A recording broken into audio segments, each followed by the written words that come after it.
आज की वीडियो में हम पढ़ेंगे अबाउट एबीओ ब्लड ग्रुपिंग।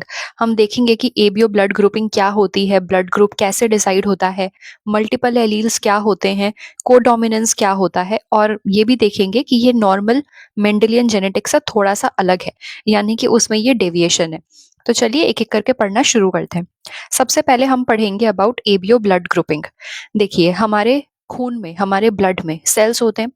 उन सेल्स में रेड कलर आता है रेड ब्लड सेल्स की वजह से। मतलब हमारे ब्लड का जो कलर है रेड, वो रेड कलर आता है रेड ब्लड सेल की वजह से, जिसे हम आरबीसी भी कहते हैं। और मेडिकल की भाषा में इसे एरिथ्रोसाइट्स भी कहते हैं। क्या कहते हैं इसे? एरिथ्रोसाइट्स। ठीक है। ये साइट्स मतलब होते हैं सेल्स, एरिथ्रो मतलब यहाँ पर रेड ब्लड सेल्स की बात हो रही है। तो रेड ब्लड सेल की जो प्लाज्मा मेम्ब्रेन होती है, हर सेल की मेम्ब्रेन होती है, तो ये जो रेड ब्लड सेल की मेम्ब्रेन होती है उस पर कुछ अलग अलग शुगर अटैच्ड होते हैं। ठीक है। ये जो आपके रंग बिरंगे डब्बे दिख रहे हैं, सर्कल्स दिख रहे हैं, ये सब अलग अलग टाइप के शुगर है। तो हमारे रेड ब्लड सेल पे कौन से टाइप का शुगर अटैच्ड है, वो डिसाइड करता है कि हमारा ब्लड ग्रुप क्या होगा। मान लेते हैं कोई एक पर्टिकुलर सीक्वेंस है कि ये है ग्लूकोज, ये है गैलेक्टोज, ये है कुछ और कार्बोहाइड्रेट, जो भी आपको लेने ले लो, और ये देता है ब्लड ग्रुप ए। तो ब्लड ग्रुप बी में हमें दूसरा अरेंजमेंट देखने को मिलेगा, ब्लड ग्रुप ओ में हमें दूसरा अरेंजमेंट देखने को मिलेगा। तो मुद्दे की बात यह है कि आपको अरेंजमेंट याद नहीं करना है, आपको बस इतना ध्यान रखना है कि हमारी जो रेड ब्लड सेल्स होती हैं उनकी प्लाज्मा मेम्ब्रेन पे अलग अलग शुगर्स अटैच्ड होते हैं, और ये शुगर्स डिसाइड करते हैं कि हमारा ब्लड ग्रुप क्या होगा। अब हमें पता है कि हमारी बॉडी के अंदर इंटरनली हो या एक्सटर्नली हो, जितने भी कैरेक्टर्स होते हैं वो डिसाइड करते हैं हमारे जीन्स, है ना। तो हमें पता है कि हमारे पास बहुत सारे क्रोमोसोम्स हैं, 46 क्रोमोसोम्स है हमारे पास, और इनमें से यहाँ पर अलग अलग ऐसे करके जीन्स लगे होते हैं। और क्योंकि हम डिप्लॉयड ऑर्गेनिजम्स हैं, डिप्लॉयड यानी कि हम है 2n, तो हमारे पास हर जीन की 2 कॉपी होगी, इसी को कहते हैं डिप्लॉयड। हमारे पास हर जीन की 2 कॉपी प्रेजेंट होगी। ठीक है। हर जीन की हमारे पास 2 कॉपी प्रेजेंट होगी, इसीलिए हम है डिप्लॉयड ऑर्गेनिजम्स। अब अगर हमारे पास हर जीन की 2 कॉपी होगी तो हमारे पास कितने एलील्स हो सकते हैं एक जीन के लिए? 2 एलील्स हो सकते हैं। लेकिन देखो, ये जो जीन आई है इसके पास होते हैं 3 एलील्स, हमारे अंदर नहीं। इन टोटल अगर हम पूरे पॉपुलेशन को देखें, जितने भी हम ह्यूमंस हैं, हम सबके अंदर देखें, तो हमें टोटल पता चला है कि जीन आई के 2 नहीं 3 एलील्स होते हैं। ठीक है। लेकिन क्योंकि हम डिप्लॉयड है, हमारे अंदर इन 3 में से कोई 2 ही प्रेजेंट होते हैं। ये हम देखेंगे कि कैसे होते हैं, क्या होते हैं। अभी के लिए आप इतना समझिए कि अभी तक हमने जो भी एग्जाम्पल्स पढ़े थे मेंडल के एक्सपेरिमेंट से, या फिर जो भी हमने एंटीरिनम स्पीशीज का देखा, इनकम्प्लीट डोमिनेंस देखा, उन सब में हमने ऐसे कैरेक्टर्स लिए थे या ऐसे जीन्स लिए थे जिनके लिए हमारे पास 2 एलील्स ही थे। लेकिन अब हम ऐसे जीन के बारे में स्टडी कर रहे हैं जिसके लिए हमारे पास 3 एलील्स हैं इन टोटल। ठीक है। लेकिन क्योंकि हम डिप्लॉयड ऑर्गेनिजम्स हैं, तो हमारे पास इन तीनों में से कोई 2 ही एलील्स प्रेजेंट होते हैं, और हमारा ब्लड ग्रुप कंट्रोल करता है जीन आई। ठीक है। अब इस जीन आई के ये जो 3 एलील्स हैं, ये कौन से 3 एलील्स होते हैं? एक होता है आई ए, एक होता है आई बी, और एक होता है आई। ये जो आई ए है ये एक पर्टिकुलर टाइप का शुगर प्रोड्यूस करता है, ये आई बी कोई अलग शुगर प्रोड्यूस करता है।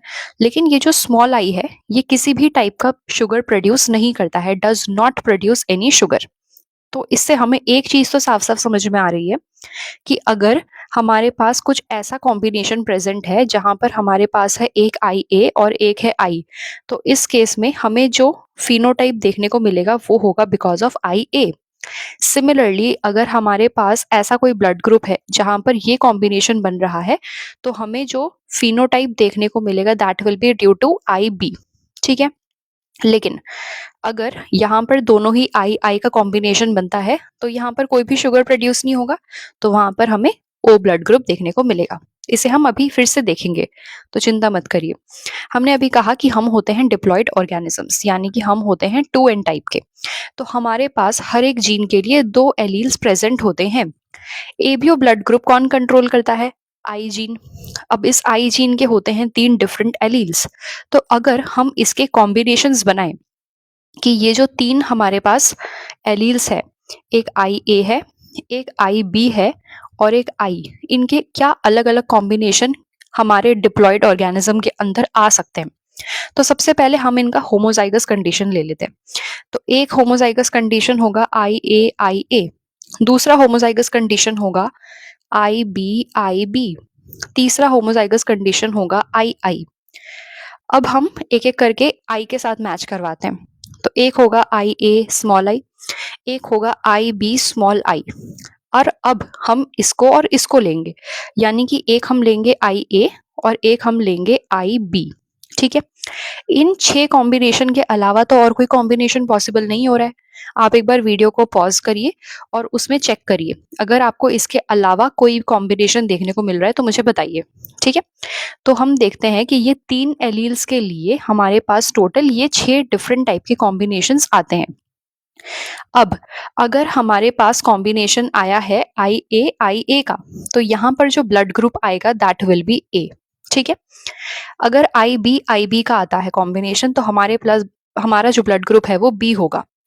अब इस केस में ना तो आई ए है और ना तो आई बी है, यानी कि यहाँ पर कोई भी शुगर प्रेजेंट नहीं है, क्योंकि हमने कहा कि जो स्मॉल आई है ये कोई भी टाइप का शुगर प्रोड्यूस नहीं करती है।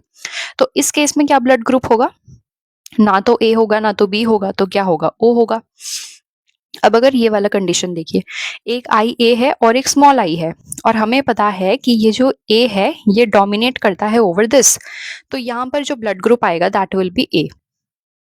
सिमिलरली यहाँ पर ये जो आई बी और आई है, हमें पता है कि बी अपना शुगर प्रोड्यूस कर रहा है और आई प्रोड्यूस नहीं कर रहा है, तो ऑब्वियस सी बात है बी एक्सप्रेस करेगा, तो हम बोलेंगे कि B is dominant over I.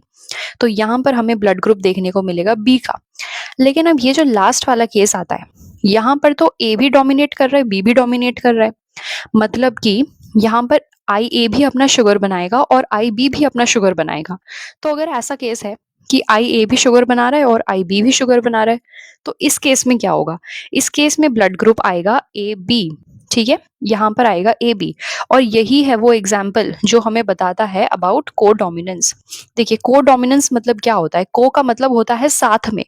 तो कोई दो चीजें अगर साथ में एक्सप्रेस कर रही हैं, है ना, को डोमिनेंस, कोई दो चीज साथ में डोमिनेट कर रही है, तो उसे हम बोलते हैं को डोमिनेंस, जो सबसे बेस्ट एग्जाम्पल है हमारा ए बी ब्लड ग्रुप का। ठीक है, तो एनसीईआरटी में आपके एक टेबल दिया हुआ है जहां पर आपको डिफरेंट डिफरेंट जीनोटाइप दिया हुआ है। तो एक पेरेंट है ये, सेकंड पेरेंट है ये, हमें पता है हमारे दो पेरेंट्स होते हैं, एक मान लेते हैं एक फीमेल पेरेंट है, एक मान लेते हैं मेल पेरेंट है। तो ऑफस्प्रिंग के अंदर एक एलील, मतलब आई जीन के लिए एक एलील आएगा फ्रॉम पेरेंट 1 और एक आएगा फ्रॉम पेरेंट 2, और ऑफस्प्रिंग का जीनोटाइप डिटरमाइन होगा। तो अगर पेरेंट ए के पास से आता है आई ए और पेरेंट 2 के पास से भी आता है आई ए, तो जीनोटाइप क्या बनेगा, आई ए। इन दोनों केसेस में सिर्फ ए ही है, तो यहाँ पर जो ब्लड ग्रुप होगा ऑफस्प्रिंग का वो हो जाएगा ए ब्लड ग्रुप। अब अगर पेरेंट 1 से आता है आई ए और पेरेंट 2 से आता है आई बी, तो जीनोटाइप क्या होगा ऑफस्प्रिंग का, आई बी। और क्योंकि आई ए भी अपना शुगर बनाता है और आई बी भी बनाता है, यानी कि यहाँ पर ए और बी बराबर है, तो यहाँ पर ब्लड ग्रुप आ जाएगा ए बी। अगर एक पेरेंट से आता है आई ए और दूसरे पेरेंट से आता है स्मॉल आई, जो कोई भी शुगर प्रोड्यूस नहीं करता है, तो उस केस में ब्लड ग्रुप आ जाएगा ए, क्योंकि हमें पता है कि A is dominant over this small I. अगर फर्स्ट पेरेंट से आता है बी आई बी और सेकंड पेरेंट से आता है आई ए, तो यहाँ पर भी हमें ए बी वाला केस देखने को मिलेगा, क्योंकि ए और बी दोनों आपस में साथ में डोमिनेट करते हैं। अब देखो, अगर पेरेंट 1 से आ रहा है आई बी, सेकेंड पेरेंट से भी आ रहा है आई बी, इसमें तो कोई शक नहीं है, जो पेरेंट का जो जीनोटाइप है ऑफस्प्रिंग की वो क्या हो जाएगी, आई बी, और ब्लड ग्रुप कैसा हो जाएगा, बी, क्योंकि यहाँ पर दोनों ही बी है। अगर आई बी आता है एक से और दूसरे से आता है स्मॉल आई, तो बच्चे का होगा आई, यानी कि ब्लड ग्रुप हो जाएगा बी, क्योंकि B dominates over small I. अगर दोनों ही स्मॉल आई है, तो यहाँ पर हमें प्योर रिसेसिव कंडीशन देखने को मिल रही है, होमोजाइगस रिसेसिव कंडीशन देखने को मिल रही है, और हमें पता है कि ये दोनों में से कोई भी शुगर प्रोड्यूस नहीं करते हैं, तो इसका ब्लड ग्रुप आ जाएगा ओ। अब देखो, क्योंकि यहाँ पर ना ए की शुगर है ना बी की शुगर है, ये जो कंडीशन है यहाँ पर ना आई ए है और ना आई बी है, इसीलिए ये जो ओ ब्लड ग्रुप वाले होते हैं ना, इन्हें हम किसी का भी खून नहीं चढ़ा सकते, इन्हें हम सिर्फ ओ ब्लड ग्रुप वालों का ही खून चढ़ा सकते हैं। लेकिन क्योंकि ना इनके पास आई ए वाली शुगर है ना इनके पास आई बी वाली शुगर है, तो हम इसे किसी को भी डोनेट कर सकते हैं। इसीलिए ब्लड ग्रुप ओ को बोलते हैं यूनिवर्सल डोनर, क्योंकि इसके पास ना तो आई ए के लिए शुगर है ना तो आई बी के लिए शुगर है, तो ये किसी भी इंसान के अंदर जाएगा, फिर चाहे उसका ब्लड ग्रुप ए हो या बी हो या ओ हो या ए बी हो, ये रिएक्ट नहीं करेगा। क्योंकि रिएक्ट करने के लिए इसके पास या तो ए होना चाहिए या तो बी वाली शुगर होनी चाहिए ना, या तो आई ए अपना शुगर प्रोड्यूस करे या तो आई बी अपना शुगर प्रोड्यूस करे, तब तो वो रिएक्ट करेगा, तब तो वो दूसरे के लिए फॉरेन होगा। लेकिन क्योंकि ओ ब्लड ग्रुप में देखो जीनोटाइप क्या है, दोनों ही स्मॉल आई है, यानी कि दोनों में से एक भी कोई भी शुगर प्रोड्यूस नहीं कर रहे, तो इसे तुम किसी के अंदर भी डाल दो कोई भी रिएक्ट नहीं करेंगे, इसीलिए ओ को बोला जाता है यूनिवर्सल डोनर। और ए बी को देखो, ए बी के पास आई ए भी है और आई बी भी है, तो अगर हम इसे आई ए का खून चढ़ाएं या आई बी का खून चढ़ाएं, अगर हम इसे आई ए का भी खून चढ़ा दें या फिर आई बी का भी खून चढ़ा दें अलग अलग, तो भी इसमें कोई प्रॉब्लम नहीं है, क्योंकि इसके पास तो दोनों के लिए शुगर है, तो ये किसी को बाहर का नहीं मानेगा, फॉरेन नहीं मानेगा, तो ये रिएक्ट नहीं करेगा। इसीलिए ए बी को बोला जाता है यूनिवर्सल रिसिपिएंट। यूनिवर्सल रिसिपिएंट क्यों? क्योंकि ये किसी का भी खून अपने अंदर ले सकते हैं, ये किसी का भी खून पी सकते हैं। ये जो ओ है ये किसी को भी खून चढ़ा सकते हैं और ये ए बी किसी का भी खून ले सकते हैं। ठीक है, अब काउंट करो नंबर ऑफ जीनोटाइप्स क्या क्या आ गए, मतलब कितने आ गए, टोटल नंबर ऑफ जीनोटाइप्स क्या क्या आ गए। जीनोटाइप मतलब हम जीन्स और एलील्स की जहां बात करते हैं, तो देखो टोटल नंबर ऑफ जीनोटाइप्स में एक आ गया ये, दूसरा ये, तीसरा ये, चौथा ये फिफ्थ और ये सिक्स्थ, ये और सेकंड सेम है। तो टोटल नंबर ऑफ जीनोटाइप्स हमारे पास कितने आ गए, 6। नंबर ऑफ फिनोटाइप्स काउंट करो। फिनोटाइप मतलब कि हमें अल्टीमेटली क्या ब्लड ग्रुप देखने को मिल रहा है, इररिस्पेक्टिव ऑफ द जीनोटाइप हमें कौन सा ब्लड ग्रुप देखने को मिल रहा है। तो यहाँ पर एक तो हमें मिल रहा है ए, दूसरा हमें मिल रहा है ए बी, तीसरा हमें मिल रहा है बी और चौथा हमें मिल रहा है ओ। तो यहाँ पर 4 डिफरेंट टाइप्स ऑफ फिनोटाइप हमें देखने को मिलेंगे। तो नंबर ऑफ जीनोटाइप्स में आ जाएंगे 6 और नंबर ऑफ फिनोटाइप्स में आ जाएंगे 4। उम्मीद करती हूँ आपको यहाँ तक समझ में आया होगा। अब देखिए ये जो आई ए वाली कंडीशन है ये हमें बताती है लॉ ऑफ डोमिनेंस के बारे में। लॉ ऑफ डोमिनेंस क्यों, चलो इससे अगर नहीं भी समझ में आ रहा है फिर भी देखो, दोनों ही ए है, दोनों ही डोमिनेंट वाले फॉर्म है, तो यहाँ पर लॉ ऑफ डोमिनेंस फॉलो होगा। लॉ ऑफ डोमिनेंस क्या था कि जो डोमिनेट होगा वो खुद को एक्सप्रेस करेगा ओवर द रिसेसिव वन। ये ए है और ये बी है, दोनों यहाँ पर एक्सप्रेस कर रहा है, तभी ब्लड ग्रुप ए बी आ रहा है, तो ये हो रहा है कोडोमिनेंस का एग्जाम्पल। अगर ये ए है और ये ओ है, कुछ नहीं है मतलब ओ है, अगर ये वाला जीनोटाइप है तो ये हमें एक्सप्लेन कर रहा है अगेन लॉ ऑफ डोमिनेंस कि ए इज डोमिनेटिंग ओवर ओ। अगर ए बी है तो फिर से कोडोमिनेंस का एग्जाम्पल है।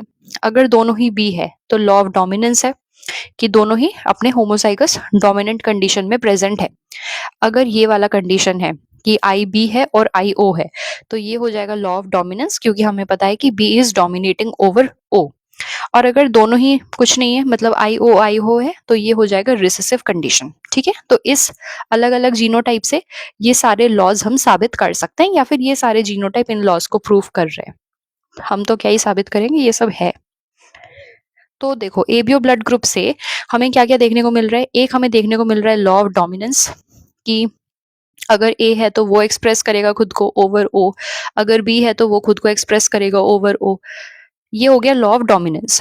फिर आता है एबीओ ब्लड ग्रुप से हमें पता चलता है अबाउट कोडोमिनेंस, तो ये एबीओ ब्लड ग्रुप कोडोमिनेंस का भी एग्जांपल है। कोडोमिनेंस मतलब क्या कि अगर आई ए और आई बी है जीनोटाइप, तो ए इज इक्वल टू बी, ये दोनों साथ में डोमिनेट करेंगे, दिस इज कॉल्ड कोडोमिनेंस। तीसरा ABO blood group is an example of multiple allelism. हमने देखा अभी तक कि जितने भी जीन्स हमने स्टडी करी थी अकॉर्डिंग टू मेंडल्स एक्सपेरिमेंट, उसमें हमने जितने भी जीन्स देखे थे उन सब के 2 एलील्स थे। लेकिन ये एबीओ ब्लड ग्रुपिंग एक ऐसा ब्लड ग्रुप सिस्टम है जहां पर इसको कंट्रोल कर रहा है जीन आई, और इस जीन आई के हमने 3 एलील्स देखे, तो मोर देन 2 हो गया, तो उसको समझ लो मल्टीपल हो गया। जहां पर 2 से ज्यादा हो गया चीज, उसको हम बोल देंगे कि वो मल्टीपल हो गया। तो मल्टीपल एलील्स हो गए, तो ये फेनोमेनन को हम बोल सकते हैं मल्टीपल एलिलिज्म। इससे क्वेश्चन आया हुआ है, इसलिए वर्ड्स को हल्के में मत लेना। हो सकता है अभी रिसेंटली ना आया हो, लेकिन जब हम लोग कोई बॉन्ड भी नहीं हुए थे उससे पहले का क्वेश्चन आया हुआ है। तो क्वेश्चंस को कभी भी मिस आउट नहीं करना, हो सकता है कि दोबारा से पूछ ले। और फाइनली ये जो एबीओ ब्लड ग्रुपिंग है, ये लॉ ऑफ सेग्रीगेशन को भी दिखा रहा है। लॉ ऑफ सेग्रीगेशन कैसे दिखा रहा है? जरूरी थोड़ी कि अगर आई ए के साथ आई बी है तो इन दोनों को साथ में ही जाना है, नहीं। गैमेट्स तो अलग अलग बनेंगी ना, एक आई ए की गैमेट बनेगी और एक आई बी की गैमेट बनेगी। अगर आई ए और आई का बात कर लो, तो इन दोनों में भी वही आ रहा है कि एक गैमेट में आई ए जाएगा, एक में स्मॉल आई जाएगा। ऐसा तो नहीं है कि पूरा ही एक गैमेट बन रहा है या फिर ये एक गैमेट बन रहा है, ऐसा तो नहीं है। गैमेट्स का सेग्रीगेशन हो रहा है। सेग्रीगेशन मतलब क्या? अलग अलग होना। गैप सेग्रीगेशन मतलब होता है अलग अलग होना। तो अलग अलग कौन होंगे? गैमेट्स ही होंगे। गैमेट्स कब अलग होते हैं या गैमेट्स कब बनते हैं? During the process of meiosis. तो लॉ ऑफ सेग्रीगेशन भी फॉलो कर रहा है एबीओ ब्लड ग्रुप। तो एबीओ ब्लड ग्रुप के केस में आप याद रखेंगे कि ये law of dominance, codominance, multiple allelism and law of segregation, ये सारी चीजें प्रूव कर रहा है या फिर ये इन सारी चीजों का एग्जाम्पल है। ओके, अब देख लेते हैं फाइनली कि एनसीईआरटी में क्या क्या लिखा हुआ है।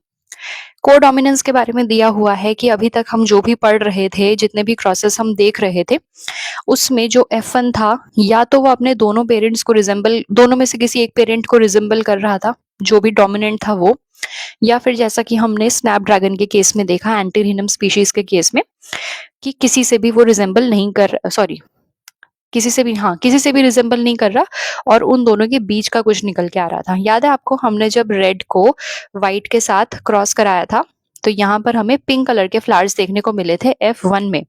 तो यहाँ पर ये पिंक ना तो इससे मिलता है ना तो इससे मिलता है। तो अभी तक हमने यही दो केसेस देखे थे। एक केस हमने देखा था जहां पर F1 डोमिनेंट पेरेंट से मिल रहा था, और एक हमने देखा था इनकम्प्लीट डोमिनेंस वाला केस, जहां पर उन दोनों के बीच का कोई फिनोटाइप आ रहा था, जहां पर वो दोनों में से किसी भी पेरेंट को रिजेंबल नहीं कर रहा था। लेकिन ये जो कोडोमिनेंस वाला केस है, यहाँ पर F1 generation resembles both parents, जैसे आई ए और आई बी। तो एक पेरेंट से आया आई ए का गैमेट, दूसरे पेरेंट से आया आई बी का gamete.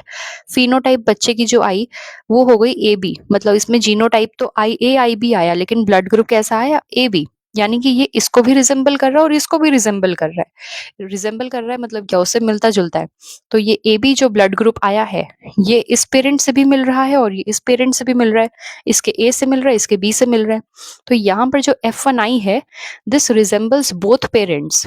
A good example is different types of red blood cells that determine ABO blood grouping in human beings, जो अभी हमने देखा। ABO blood group को कंट्रोल करता है जीन आई, और ये जो रेड ब्लड सेल की प्लाज्मा मेम्ब्रेन होती है, उसके सरफेस से कुछ शुगर ऐसे करके निकले हुए होते हैं, प्रोट्रूड कर रहे होते हैं, मतलब कुछ शुगर्स ऐसे उसमें से लटक रहे होते हैं। And the kind of sugar is controlled by the gene. कौन सा gene? Gene I.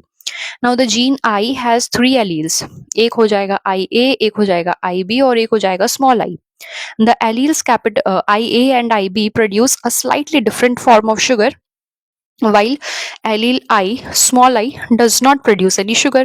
Because humans are diploid organisms, each person possesses any two of the 3 I gene alleles. मतलब अगर, क्योंकि हम डिप्लॉयड ऑर्गेनिजम्स है, यानी कि 2n है, तो हमारे पास हर जीन की 2 कॉपी होती है। तो चाहे एलील्स कितने भी हो, 5 एलील्स भी होते ना अगर, तो भी हमारे अंदर कोई 2 ही आए होते, पांचों के पांचों नहीं आ सकते। इन 5 में से कॉम्बिनेशन में कोई 2 आएंगे, वो डिपेंडिंग ऑन आवर पेरेंट्स। ठीक है। I A and I B are completely dominant over small I. मतलब आई ए और आई बी, ये दोनों डोमिनेट करते हैं over O. In other words, when IA and small I are present, only IA express, because small I does not produce any sugar. अगर वो कर रहा होता कोई शुगर प्रोड्यूस, अगर स्मॉल आई कोई शुगर प्रोड्यूस कर रहा होता, तो वो भी अपना दबदबा दिखा सकता था, लेकिन उस बेचारे ने कुछ प्रोड्यूस ही नहीं किया, तो आई ए अपने आप को कंप्लीटली एक्सप्रेस करेगा। सिमिलर केस होगा आईबी के केस में। लेकिन जब दोनों आई ए और आई बी दोनों प्रेजेंट होते हैं सेम टाइम पे together, they both express their own types of sugar. क्योंकि आई ए और आई बी दोनों अपने अपने शुगर्स को प्रोड्यूस करते हैं, तो अगर दोनों एक ही ऑफस्प्रिंग में प्रेजेंट होंगे तो ये दोनों अपना अपना शुगर बनाएंगे, और इसकी वजह से हमें देखने को मिलेगा कोडोमिनेंस, यानी कि हमें क्या देखने को मिलेगा, A B blood group. Hence red blood cells have both A and B types of sugars। मतलब ए बी वाले केस में हमें ए वाला शुगर भी मिलेगा और बी वाला शुगर भी मिलेगा ऑन रेड ब्लड सेल। ठीक है। हाँ, since there are 3 different alleles, there are 6 different combinations of these 3 alleles that are possible, and therefore a total of 6 different genotypes of the human ABO blood types। वही वाली बात, number of genotypes हमारे पास अलग अलग आएंगे, 6 different type के। 3 alleles है, देखो 3 डिफरेंट एलील्स है, एक ये तीनों, तो यहाँ से हमें 6 डिफरेंट कॉम्बिनेशंस देखने को मिलेंगे। और वो 6 डिफरेंट कॉम्बिनेशंस क्या क्या है, 6 डिफरेंट कॉम्बिनेशंस है ये वाले, ये जो हमने यहाँ पर बनाया ना, ये हैं वो 6 डिफरेंट कॉम्बिनेशंस जो हमें 3 एलील से मिलेंगे ऑफ दी जीन आई। तो एबीओ ब्लड ग्रुपिंग के लिए इतना ही। मल्टीपल एलील कोडोमिनेंस उम्मीद करती हूँ आप लोग को समझ में आया होगा। अगर ये सब समझ में आया है तो अगली वीडियो में हम इसके आगे का पढ़ेंगे। Thank you.